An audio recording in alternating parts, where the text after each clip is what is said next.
What is up, you guys? Welcome back to I Seen That Reaction Channel. I'm your boy, Mr. I Seen That. And if you're here for the first time, make sure you like, comment, subscribe, and turn on that bell notification so you can be aware the next time your boy, Mr. I Seen That, drops his next reaction video. So, you guys see the title, Mr. C's tells the truth about Biggie Smalls. So, tomorrow's gonna be like the anniversary that Biggie died. So, I felt it was kind of only right that I react to this video. You know, his impact on the culture and then the hip hop scene. Just crazy. You know, the way he rhymed, just the way he was, the way he carried himself, like he was that guy, man. He was that dude. So, you know, he got a lot of love, a lot of fans. You know, what else can you say? You know, he is definitely one of the true pioneers when it comes to this thing called hip hop and rap. So, myself, I like hip hop, I like rap, you know what I mean? So I felt it was only right, you know what I mean, to go ahead and, you know, do a reaction, you know, and see what Mr. C's is talking about, you know what I mean? So let's just go ahead and get into this video. Biggie blew up overnight. You have no origins for what rap planet this guy came from. Netflix's new documentary, I Got a Story to Tell, focuses on Biggie, who only enjoyed a few years of success and acclaim as one of the best rappers before he was killed in California on March 9th. That boy was taking off like a rocket real quick. Big had a gifted talent that saved a lot of people's lives, but his. The legendary DJ Mr. C discovered Big in the early 90s while he was working with another one of rap's brightest stars, Big Daddy Kane. When I got to meet Christopher Wallace before he became successful, he was a very shy guy, very shy. He always talked with his head down. C met Big through Big's manager, 50 Grand, in 1991. At the time, he was heading out on tour with Big Daddy Kane.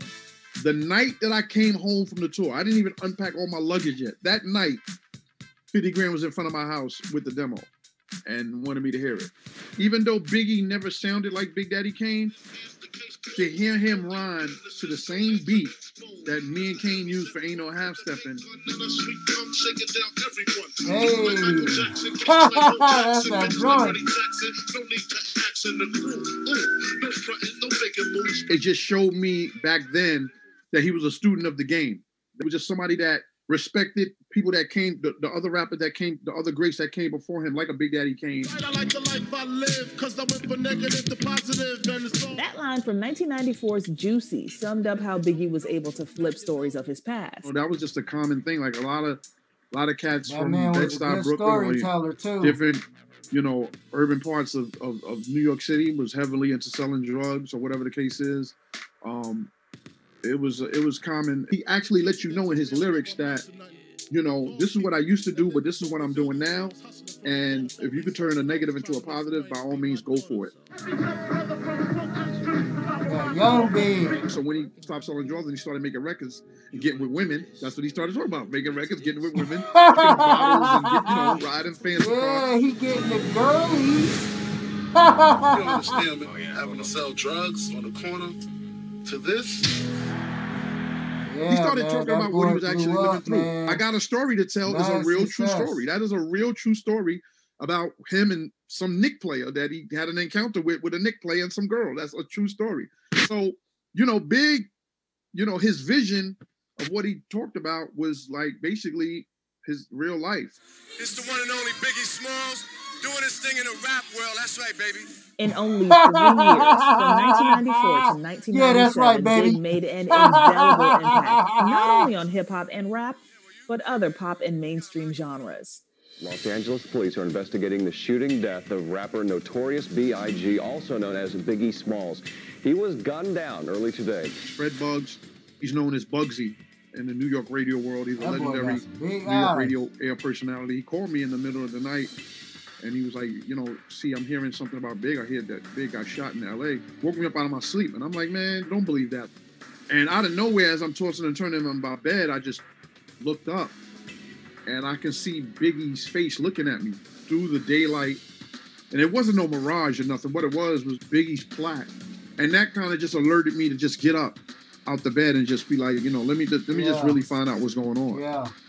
And for some odd reason, something told me to go to Hot 97.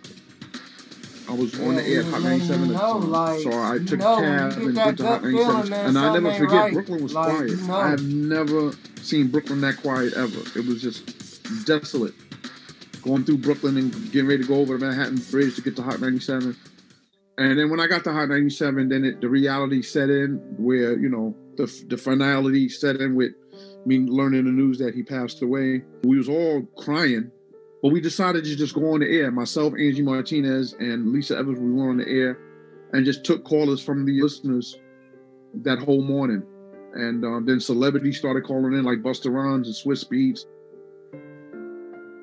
When I went to the funeral, that's the first time I went outside, going to the funeral and then seeing him laying in the casket in a weird way. Man. It got me to get some closure, he died, and it got me to slowly but surely start to move on. That's what he would want me to do. He would want me to move on. He would want me to continue to do whatever I was doing in my career, but also to do what I need to do to keep his name alive. Wake up! A year later, passes by March 9th, passes by 1998, and I decided to do a tribute on Hot 97 to him on the day that he passed. All my life I've been considered as the worst. I started doing that every year, and then it started catching on where I would do a yearly tribute for him every year on March 9th. There are murals, New York City parks named after Biggie. Oh, snap. The block where he grew up, St. James Place, was recently renamed Christopher Notorious B.I.G. Wallace. That boy got his legacy still lives on. Even in 2021, people are still finding out what his certain lines of his rap meant. They still figuring it out. It's almost like Morse code. And so for some other rappers to pay homage, to use his line or use his rap in a hook of a chorus or so on and so forth, that just puts a smile on my face. Big was a student of the game when he first came in. He learned from people like Big Daddy Kane and so on.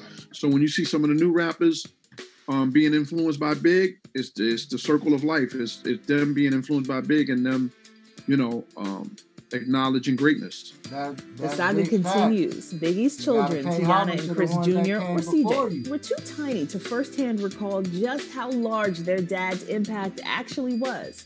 But they're carrying his legacy forward. I always try to incorporate anything that has to do with my dad in Notorious, whether it's something that you guys don't know, like his favorite color or anything, it's always somehow incorporated, so that actually worked out perfectly. What's his favorite color? Black. I spoke with them in the before times on March 9th, 2020, at a fashion show Tiana held for her brand Notorious on the 23rd anniversary of her dad's death. She got her own brand. My brand Notorious, that's what's up. Kind of as a new birth kind of thing, you know, to start a new day. Yeah, he looked like a light-skinned version of it. It's obviously that's dark, crazy. but yeah, you can't really do much about the date itself, but we can just celebrate and try to bring as much positivity as we can. All right, y'all, so that's gonna be pretty much it for this reaction video. Once again, Biggie was that guy, man. He was a good storyteller, man. The way he put his stories together over the beats. I mean, died way too young, man. Way too young. Him and Pop, man. I mean, I don't want to say it, but it's kind of like with him and Pop, that like started the whole trend, man, per se. Like the whole dead rappers thing, man. I mean, you got all these other dead rappers that's just losing their lives, and they young too, man. So it's just sad and very unfortunate, man. You know, so R.I.P. to all the rappers, man, who out here just, you know, losing their lives, man. Like, it's just crazy, man. Like,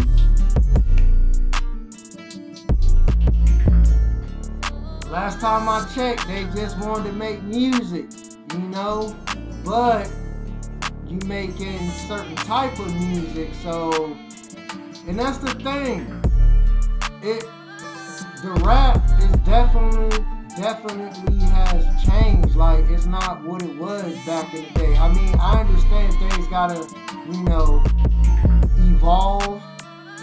And did I use that correctly? You know, I'm just saying, like, things gotta change, man. You know what I'm saying? So I understand everything's not gonna stay the same forever, but the game has changed.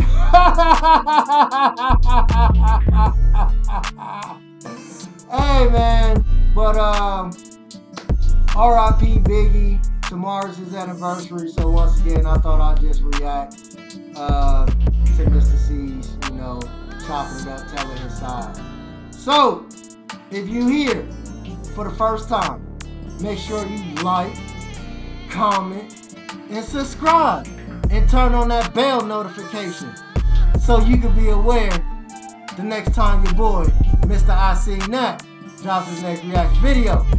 Until then, y'all know the vibes.